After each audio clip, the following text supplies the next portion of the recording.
Trade Guitars is giving away this Gibson Custom Shop Les Paul to one of you. How to enter? Subscribe to Play and Trade Guitars on YouTube, and we'll give it away when we hit 50,000 subscribers.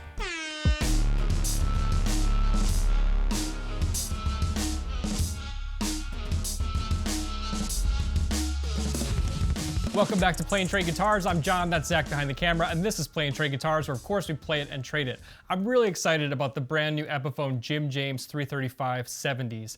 This is a really cool take on what is already a great guitar from Epiphone. I've already told you that the Epiphone inspired by Gibson 335 is a must-own guitar. It's clearly one of the best guitars in terms of value on the entire guitar market, and now you take one of my favorite guitarists, musicians, songwriters, all around awesome dudes, Jim James, and give him his own signature Epiphone 335 in that really cool 70s walnut finish. And I'll tell you what, I'm super excited to put this on the bench and talk full specs. Of course, we'll pull it apart, we'll plug it in and play it. And if you'll stick with me to the end, I'll give you the final score, and I'll also compare it to a few other iterations of the guitar that Epiphone currently makes. At the top, if you're in the market for this guitar or any other gear, click to buy gear using our link because you do support our channel directly. Also, be in it to win it. We're super close to giving away a Gibson Custom Shop Les Paul when we hit 50,000 subscribers. Subscribe and enter using Gleam, link in description. All right, without further ado, I'm too excited. Let's get this guitar uncased and on the bench before we plug it in and play it. The Jim James 335, let's do it. So check it out, I just love it. It screams 70s with that walnut finish. You got these witch hat knobs. Check this out, what a nice touch. They've got these Waffleback Kluson style tuners. Very 70s, very retro, gives it a very vintage feel. Little Jim James touches, like you got the owl back here on the headstock. You got the artwork here on the truss rod cover.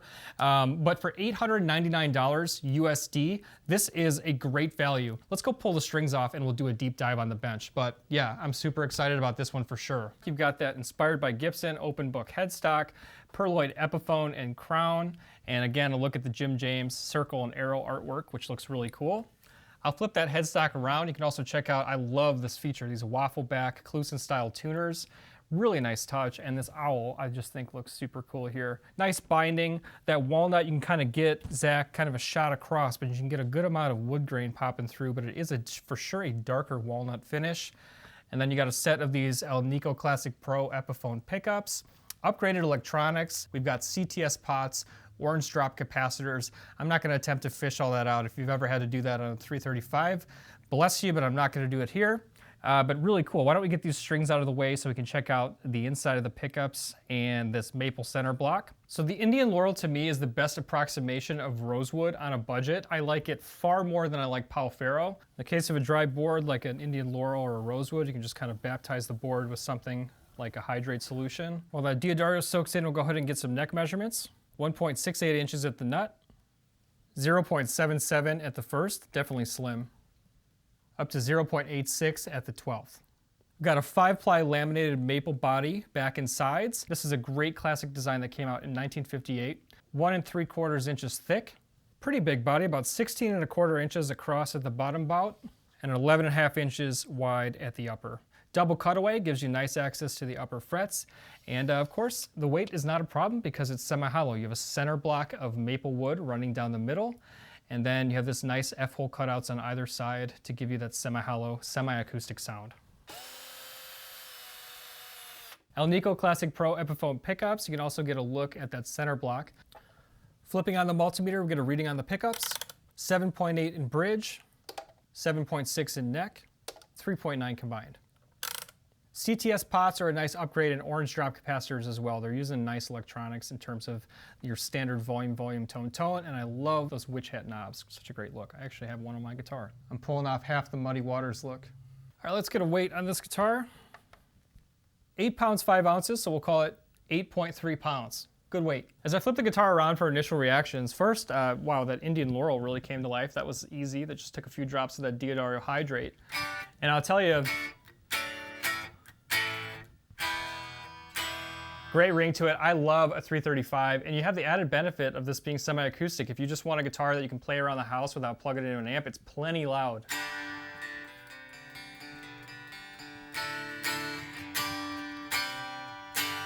Great ring to it. The intonation feels great. Action feels fantastic. And this SlimTaper neck, this Jim James SlimTaper neck, is a standout in terms of a feature to tell you about because it's definitely a slim neck. one of the slimmer readings we've come across on a guitar. So if you like a skinny neck and a nice big old 335 body, this would be the guitar for you. And I'm just struck by how all the little attention to details really make a difference.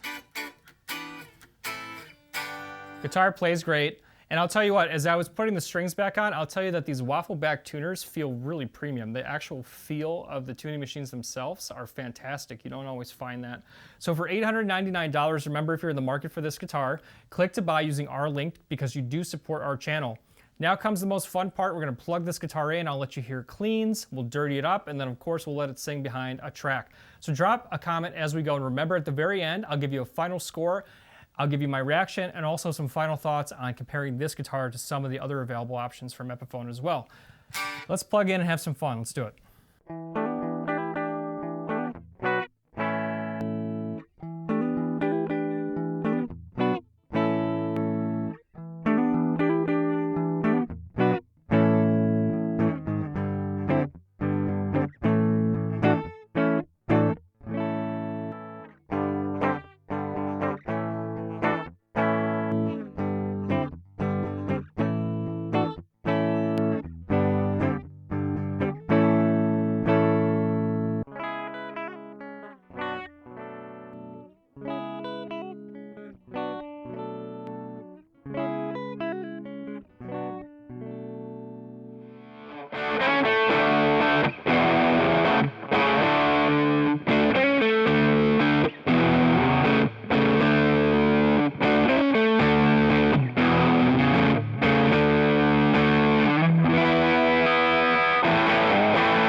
The Jim James 335 70s style from Epiphone at $899 with a hardshell case and all these looks. A great feel, a great sound. I'm really a fan of the Alnico Classic PRO pickups from Epiphone. I think they sound fantastic in all the iterations of the Epiphone guitars that they put these pickups in. I love the stylistic choices of adding the Waffleback tuners. Some of the decals, some of the artwork is really cool. I like this gloss finish with this walnut. It is a darker walnut, and from the right angle, you still get some of that beautiful wood grain popping through on this laminated maple body. Mahogany neck is a standout because it's going to be the Jim James SlimTaper neck. The way I would describe it, I don't want to call it wide, but I want to say that it's a little more D-shaped and that the walls themselves are a little flatter. At the end of the day, I think it's a great value, $899 from Epiphone with the hardshell case. You've stayed true to the end, so I'll tell you a few comparisons to other Epiphone models before I give you the final score. First of all, you have the $599 Epiphone 335, which is the inspired by Gibson kind of off-the-shelf regular variety. Fantastic guitar, which I've described as a must-own. This is all that, and then you also get the 70s stylings and you get the hardshell case. You also get, obviously, the name association with Jim James and My Morning Jacket, which I think is a fantastic touch, and they certainly did not overreach on the price. So I think $899 is a very fair value and a great price for this guitar for what you're getting.